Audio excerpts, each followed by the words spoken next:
ഞാനിവിടെ ഉണ്ടാക്കാൻ പോകുന്നത് കുമ്പളങ്ങ തേങ്ങാപ്പാൽ കറിയാണ്. അതിന് ഒരു 1/4 കിലോ കുമ്പളങ്ങ എടുത്തിട്ടുണ്ട്. അത് ഇതുപോലെ ചെറുതായി ഒന്ന് കട്ട് ചെയ്തെടുക്കാം. പിന്നെ കുറച്ച് വേപ്പില, 3 പച്ചമുളക് ചെറുതായി കട്ട് ചെയ്തത്, ഒരു 2 ഇഞ്ച് നീളത്തിലുള്ള ഇഞ്ചി ഒന്ന് പൊടിയായി അരിഞ്ഞു വെച്ചിട്ടുണ്ട്. ഇഞ്ചി കൂടുതലിട്ടാൽ നല്ല ടേസ്റ്റാണ്. 2 ഇഞ്ച് നീളത്തിലുള്ള ഇഞ്ചി എടുത്തിട്ടുണ്ട്.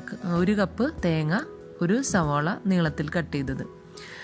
ഒരു മൺചട്ടിയിലാണ് ഞാൻ ഉണ്ടാക്കുന്നത്. ചട്ടിയിൽ കുമ്പളങ്ങ, സവാള, അരിഞ്ഞു വെച്ച ഇഞ്ചി,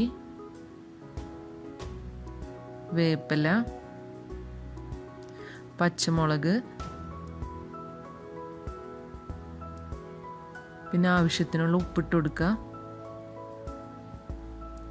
പിന്നെ ഒരു ഗ്ലാസ് വെള്ളം ഒഴിച്ച് ഞാനിതൊന്ന് വേവിക്കാൻ വെക്കുന്നുണ്ട്. അത് നിങ്ങൾക്ക് ഇനി എളുപ്പത്തിൽ ചെയ്യണമെന്നുണ്ടെങ്കിൽ ഇതെല്ലാം കൂടി കുക്കറിലിട്ട് ഒരു വിസിലടിച്ചാൽ മതിയാവും.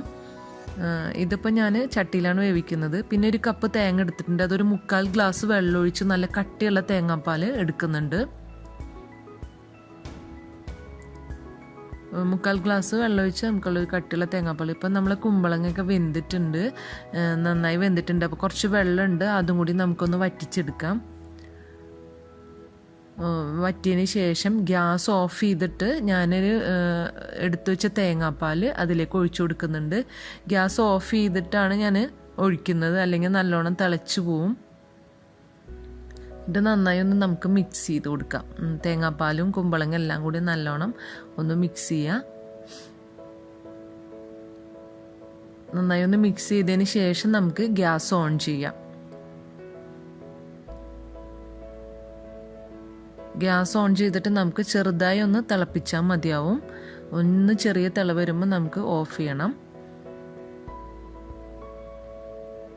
ഇപ്പോൾ ചെറുതായി ഒന്ന് തിളച്ച് വരുന്നുണ്ട്, സൈഡിലൊക്കെ ഒന്ന് ചെറുതായി ഒന്ന് ചൂടായി വരുന്നുണ്ട്. അപ്പോൾ നമുക്ക് ഗ്യാസ് ഓഫ് ചെയ്യാം. ഗ്യാസ് ഓഫ് ചെയ്തിട്ട് അതിലേക്ക് 1 ടേബിൾ സ്പൂണോളം വെളിച്ചെണ്ണയും കുറച്ച് വേപ്പിലിട്ട് നന്നായി ഒന്ന് മിക്സ് ചെയ്യാം. നമ്മുടെ തേങ്ങാപ്പാൽ കറി റെഡി ആയിട്ടുണ്ട്. നല്ല ടേസ്റ്റാണിത്. ചോറിൻ്റെ കൂടെ കഴിക്കാനും ചപ്പാത്തിയുടെ കൂടെ കഴിക്കണമെങ്കിൽ കഴിക്കാം. നല്ല ടേസ്റ്റാണ്. എല്ലാവരും ഒന്ന് ട്രൈ ചെയ്ത് നോക്കുക. പെട്ടെന്ന് തന്നെ എളുപ്പത്തിൽ നമുക്ക് ഇത് ഉണ്ടാക്കിയെടുക്കാൻ പറ്റും. എല്ലാവരും ഒന്ന് ട്രൈ ചെയ്യാം.